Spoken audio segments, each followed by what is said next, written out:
Hello, I'm Sebastian. Welcome to 9 Trees podcast. Today, I will summarize and review the book.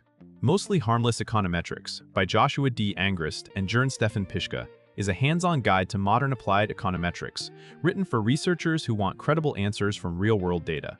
The book popularized an attitude often called the credibility revolution, focus on research designs that mimic randomized experiments, make assumptions transparent, and report results in ways that readers can trust. Rather than starting with heavy theory, it organizes core methods around practical problems like selection bias, endogeneity, omitted variables, and imperfect measurement. The style is direct and opinionated, aiming to help readers choose estimators that match their identification strategy and to avoid common pitfalls in interpretation. It is widely used in graduate courses and by practitioners in policy analysis, labor economics, development, public finance, and many other fields. Readers should expect a strong emphasis on causal inference, careful regression practice, and clear explanations of why certain approaches work when others fail. I will give you key takeaways from this book. Firstly, the credibility mindset and the logic of identification. A central theme is that good econometrics starts with a research design, not a clever regression. The book pushes readers to ask what variation identifies the causal effect and whether that variation is plausibly as good as random. This mindset frames empirical work as a sequence of choices: define the causal question, specify the treatment and outcome, and then defend the comparison group.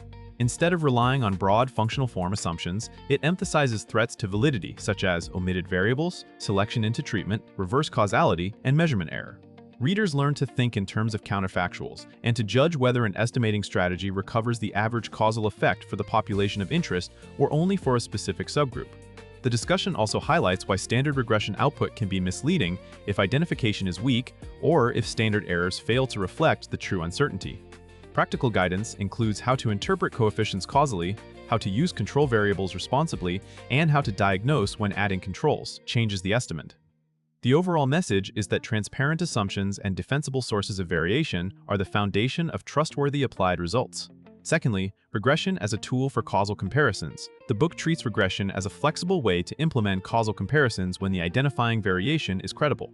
It explains how regression connects to simple differences in means, how controls can adjust for observable confounding, and why the meaning of a coefficient depends on the underlying design. A major focus is on interpreting regression as conditional comparisons. The estimated effect compares treated and untreated units that are similar on included covariates, implode. The authors stress that including many controls is not automatically a cure for bias, because unobservables can still confound the relationship, and because overcontrolling can remove meaningful variation. Readers are guided through typical empirical challenges such as multicollinearity, functional form choices, and the use of nonlinear models, with an emphasis on when these choices matter for causal inference. The text also underscores the importance of correct standard errors, especially under heteroscedasticity and when data are clustered in groups like schools, firms, or regions. By tying regression mechanics to identification, the book helps readers move from running regressions to explaining what their regression is actually comparing, and why that comparison should be interpreted as causal. Thirdly, instrumental variables and local causal effects. Instrumental variables are presented as a workhorse method for dealing with endogeneity when a valid source of exogenous variation exists. The book explains the two key requirements for an instrument. It must shift the treatment, and it must affect the outcome only through that treatment. It also clarifies why these conditions are strong and why instruments must be defended using institutional knowledge and careful argument, not just statistical tests. A major contribution of the modern IV perspective is the interpretation of IV estimates as local average treatment effects under common assumptions, meaning the estimate applies to compliers whose treatment status is changed by the instrument. This local nature has important implications for external validity and policy interpretation. The authors discuss weak instruments and why they can produce misleading estimates and confidence intervals, motivating diagnostics and robust inference. They also connect IV to two-stage least squares, showing how it can be understood as a particular weighting of causal effects.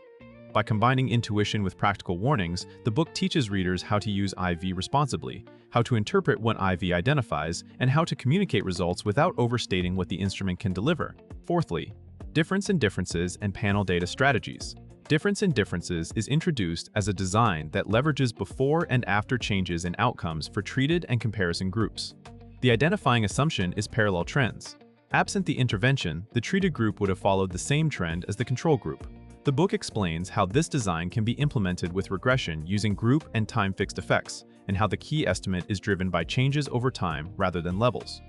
Readers learn how panel data can strengthen designs by controlling for time-invariant, unobserved differences, while also bringing new concerns such as serial correlation and dynamic treatment effects. The authors emphasize correct inference, often requiring clustered standard errors at the group level because outcomes within a group are correlated over time. They also discuss practical design checks like plotting pre-trends, using placebo tests, and considering alternative control groups.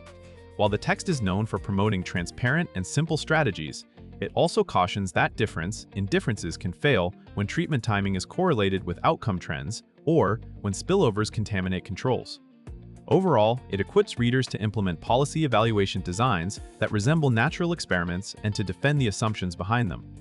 Lastly, regression discontinuity and other quasi-experimental designs. Regression discontinuity designs are presented as a powerful approach when treatment assignment changes sharply at a cutoff, such as eligibility thresholds or test score rules. The identifying logic is that units just above and just below the cutoff are comparable, so any discontinuity in outcomes at the threshold can be attributed to the treatment, provided manipulation around the cutoff is limited and potential outcomes vary smoothly. The book covers practical implementation issues such as bandwidth choice, local functional forms, and the use of polynomial controls, often favoring simple local comparisons to reduce sensitivity. It also highlights diagnostic tools like checking for bunching at the threshold and testing continuity of covariates. The broader theme is that many credible studies rely on quasi-experimental variation, cutoffs, policy rules, lotteries, and administrative quirks that approximate random assignment. The authors encourage researchers to prioritize designs with clear identifying variation and to present evidence that the design assumptions hold. Readers come away understanding why RD estimates are typically local, how to interpret them for populations near the cutoff, and how RD fits into a broader toolkit of methods aimed at credible causal inference. In conclusion, this book is best suited for graduate students, advanced undergraduates with econometrics background, and applied researchers in economics, public policy, political science, education, health, and data science who need to make credible causal claims. Readers will benefit most if they already know basic regression and want a practical framework for choosing designs, defending assumptions, and interpreting estimates as causal effects rather than correlations. Its biggest life and career benefit is clarity. It teaches you to ask sharper questions, to recognize when data can and cannot answer them, and to communicate results with honest limits. Those skills improve decision-making in policy evaluation, program design, business analytics, and research writing, because they reduce the risk of acting on misleading statistical relationships. Compared with similar books, it stands out for its strong emphasis on identification, its clear preference for transparent quasi-experimental strategies, and its pragmatic guidance on implementation and inference. Many texts cover the same methods, but fewer tie them so consistently to the credibility of the research design and the interpretation of what is actually being estimated. If you want a companion that helps you produce and judge empirical work that others can trust, this book is worth buying and returning to. If you would like to support Joshua D. Angrist, you can buy the book through the Amazon link I've provided in the podcast description. After reading the book, please let me know what you think and share your thoughts. See you around.